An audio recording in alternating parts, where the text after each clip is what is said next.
गुरु शिष्य की कहानी। एक बार की बात है, एक आश्रम में 3 शिष्य रहते थे। तीनों ने अत्यंत मेहनत से अपनी शिक्षा संपन्न की।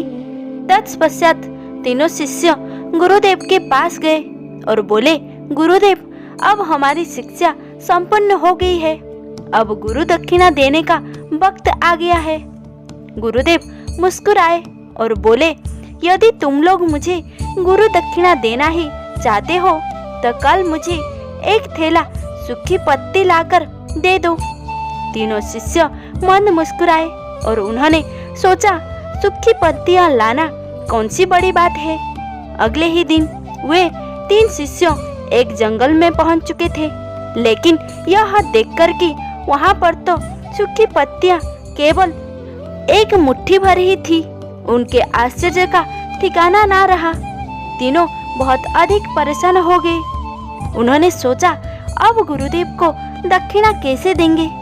तभी सामने से एक किसान आता हुआ दिखाई दिया, जिसने एक थैले में ढेर सारे सूखे पत्ते लिए हुए दिखाई दिया। उन्होंने उस किसान से आग्रह किया, भाई, हमें भी थोड़े सूखे पत्ते दे दो, हमें इसकी अत्यंत आवश्यकता है। किसान ने कहा, यह सूखे पत्ते मैं अपने जीवन यापन तथा घर पर भोजन पकाने के लिए ले जा रहा हूँ, मैं यह आपको नहीं दे सकता। परंतु हाँ, पास के गांव में एक सेठ जी रहते हैं, उनके पास सूखे पत्तों से दोने बनाने का कारखाना है, शायद वो आपको सूखे पत्ते दे सके। वे तीनों सेठ जी के पास गए और उनसे सूखे पत्ते देने के लिए आग्रह किया, परंतु सेठ जी ने कहा कि मैं आपको सूखे पत्ते नहीं दे सकता, क्योंकि इनकी मुझे आपसे अधिक आवश्यकता है। मैं इन सूखे पत्तों से अपना कारोबार चलाता हूँ, मुझे क्षमा करें। वे तीनों शिष्य अत्यंत परेशान हो गए।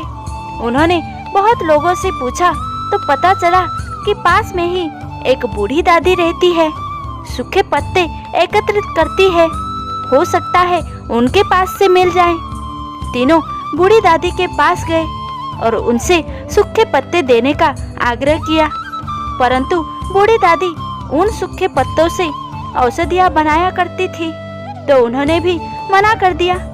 अब तीनों छात्र निराश होकर आश्रम लौट आए और दुखी मन से गुरुदेव को सारी बात बताई कि वे उनके दक्षिणा लाने में असफल रहे। तब गुरुदेव ने कहा, मेरे बच्चों, मुझे दक्षिणा की अभिलाष नहीं है। मैं तो तुम्हें बताना चाहता था कि इस दुनिया में किसी भी चीज को छोटा नहीं समझना चाहिए।